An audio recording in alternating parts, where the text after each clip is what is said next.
సంక్రాంతిని పురస్కరించుకుని వరుసగా రెండో రోజు జోరుగా కోడి పందాలు సాగాయి. ఉమ్మడి ఉభయ గోదావరి, కృష్ణా జిల్లాల్లో కోట్లాది రూపాయలు చేతులు మారాయి. సినీ సెట్టింగ్లను తలదన్నే రీతిలో ఏర్పాట్లు, ఫ్లడ్ లైట్ల వెలుగులో పోటీలు నిర్వహించారు. వీఐపీలు, మహిళలకు ప్రత్యేక గ్యాలరీలు ఏర్పాటు చేశారు. జూదంలోనూ కోట్లాది రూపాయలు పోగొట్టుకున్నారు. ఉమ్మడి తూర్పుగోదావరి జిల్లాలో కోడిపందాల జోరు కొనసాగుతోంది. రాజమహేంద్రవరం శివారు పిడింగొయ్యి వద్ద 2 పెద్ద బరులు ఏర్పాటు చేసి పందాలు నిర్వహించారు. కొవ్వూరు, గోపాలపురం, నిడదవోలు నియోజకవర్గాల్లోనూ జోరుగా పందాలు సాగాయి. కోనసీమలోని అన్ని మండలాల్లో భారీ స్థాయిలో పందాలు నిర్వహించగా కోట్లాది రూపాయలు చేతులు మారాయి. ముమ్మిడివరం మండలం ముర్మళ్లలో భారీ పందాలు నిర్వహించారు. ఎమ్మెల్యేలు దాట్ల బుచ్చిబాబు, ఎంపీ హరీష్ మాథుర్ పందాలు వీక్షించారు.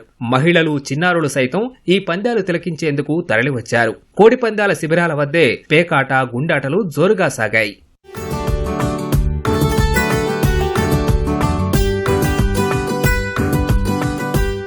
ఉమ్మడి పశ్చిమ గోదావరి జిల్లాలోనూ రెండో రోజు కోడిపందాల జోరు కొనసాగింది. తొలి రోజును మించి రెండో రోజు కోళ్లు కత్తులు దూశాయి. పందెం రాయిళ్లు రెట్టించిన ఉత్సాహంతో పందాలు కాస్తూ సందడి చేశారు.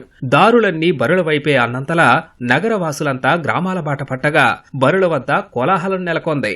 ఏలూరు జిల్లా బుట్టాయిగూడెం మండలం దొరమావిడి, కంసాలికుంట, రెడ్డిగనపవరం, అంతర్వేదిగూడెం, బుట్టాయిగూడెం గ్రామాల్లో జోరుగా కోడిపందాలు సాగాయి. చాట్రాయి మండలం చనుబందలో 6 కోడిపుంజలతో ఒకేసారి పందెం కాయగా విజేతకు బుల్లెట్ వాహనాన్ని బహుమతిగా ఇచ్చారు. దెందులూరు నియోజకవర్గం శ్రీరామవరం, దెందులూరు, పెదపాడు మండలం, పెదవేగి మండలాల్లో తీర్థాలను తలపించేలా కోడిపందాల బరులు కనిపించాయి.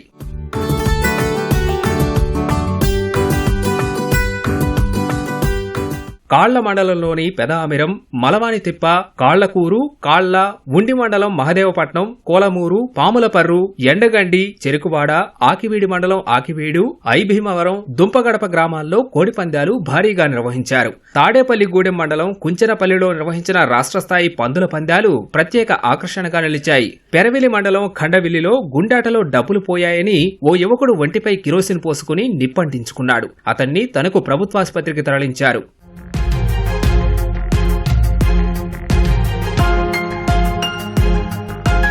విజయవాడ పరిసర ప్రాంతాల్లో కోడిపందాలు జోరుగా సాగుతుండగా వీటిని తిలకించేందుకు ఇతర రాష్ట్రాల నుంచి సైతం పెద్ద ఎత్తున తరలివస్తున్నారు. స్నేహితులు, బంధువుల ఆహ్వానం మేరకు కొందరు రాగా మరికొంతమంది కోడిపందాలను చూసి పైపందాలు కాయడానికి వచ్చి హోటళ్లలో ఉంటున్నారు. మహిళలు సైతం పందాలు తిలకించేందుకు పెద్ద ఎత్తున బరుల వద్దకు వస్తున్నారు. విజయవాడ శివారు ఎనికేపాడు, అంబాపురంలో జోరుగా పందాలు సాగాయి. కోట్లాది రూపాయలు చేతులు మారాయి. కంకిపాడులోనూ బరుల వద్ద సందడి వాతావరణం నెలకొంది. అవనిగడ్డ, నాగాయలంక, కోడూరు, చెల్లపల్లి, మోపిదేవి, ఘంటసాల మండలాల్లో జోరుగా కోడిపందాలతో పాటు కోతమొక్క ఆటలు నిర్వహించారు. బరుల వద్ద మద్యం షాపులు ఏర్పాటు చేశారు. ఎన్టీఆర్ జిల్లా గండేపల్లిలో కోడిపందాల బరుల వద్ద ఘర్షణ చోటు చేసుకుంది. వీర్లపాడు మండలం జుజ్జూరుకు చెందిన పసుపులేటి కుమార్తో పాటు 6గురికి గాయాలయ్యాయి.